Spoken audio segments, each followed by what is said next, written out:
Today, a small cut is barely worth thinking about.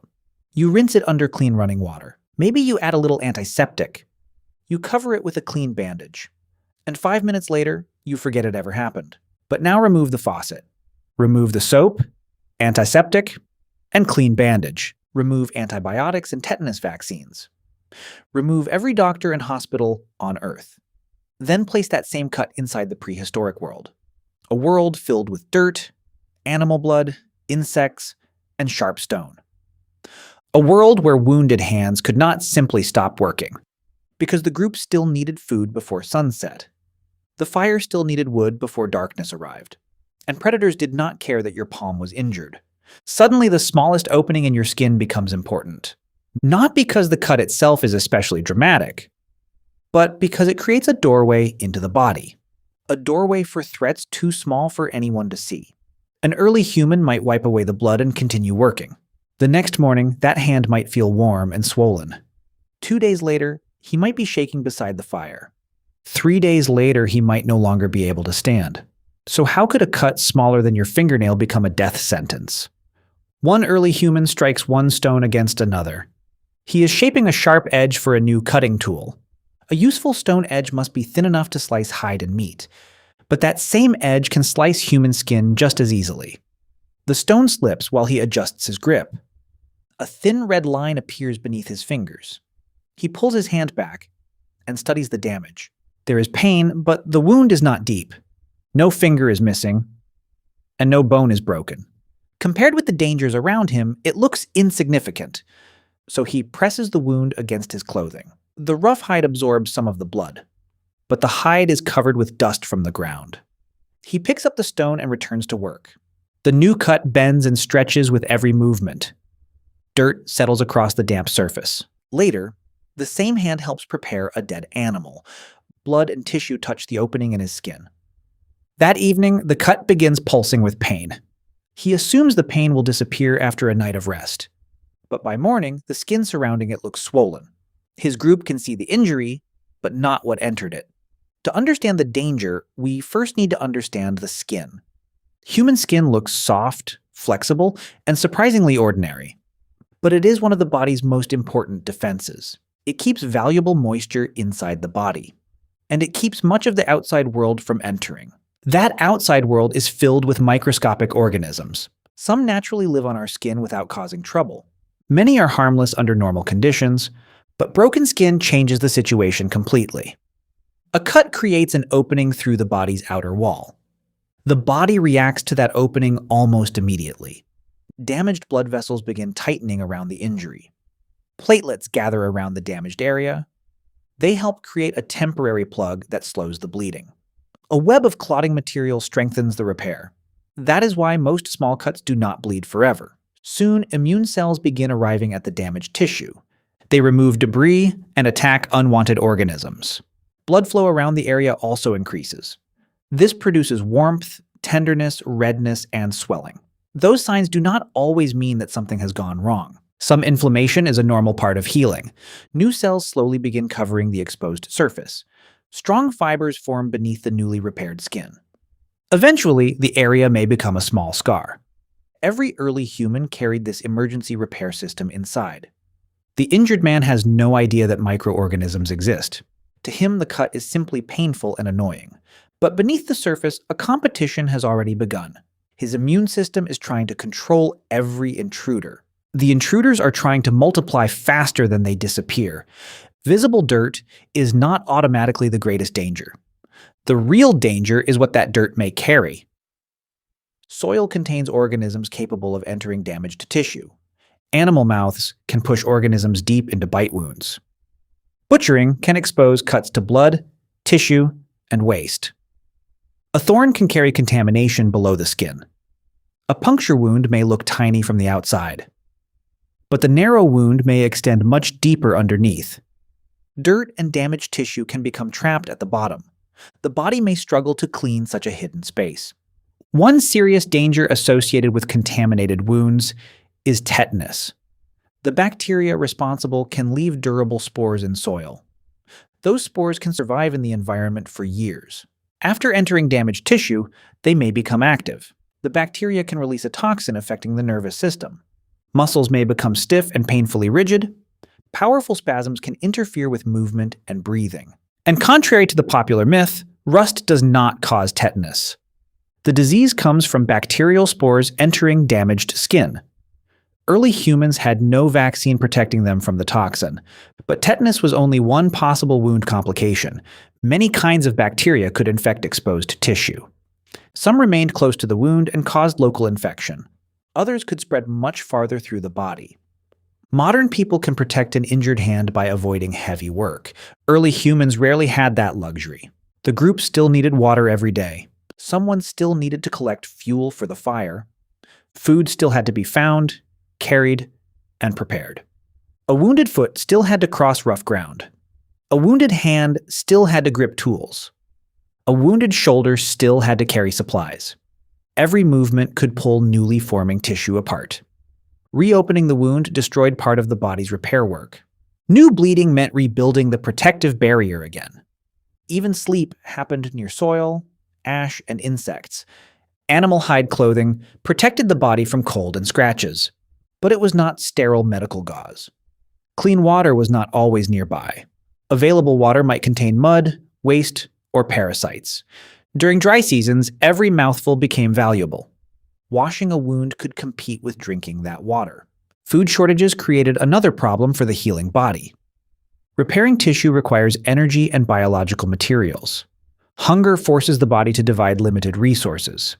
Cold weather increases the energy needed simply to remain warm. Hot weather increases the need for scarce water. Sickness also makes gathering food more difficult. That makes one person's injury a problem for everyone. Camps might still need to move while someone was recovering. Predators did not pause because a human developed a fever. Nature offered no protected recovery room. Yet, early humans survived countless wounds across generations.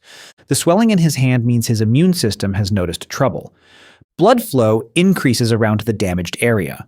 More immune cells leave the blood and enter nearby tissue. Their job is to trap, destroy, and remove invaders. The cells also release signals calling for more defenders. Additional immune cells begin arriving at the wound. The battle creates heat, redness, tenderness, and pressure. Fluid may collect beneath the damaged skin. Dead cells and immune debris may form pus. It looks unpleasant because the battle is unpleasant. If the immune system wins, the number of invaders falls. The swelling begins to decrease. New tissue continues growing beneath the surface. His strength gradually begins to return. But fighting infection requires enormous energy. Fever may raise his body temperature. Shivering helps his muscles generate additional heat. His entire body aches despite the injury being in one hand. Even lifting a small branch becomes exhausting. He needs water but may lack the strength to collect it. He needs food, even though he may not want to eat. This is where other humans become critically important.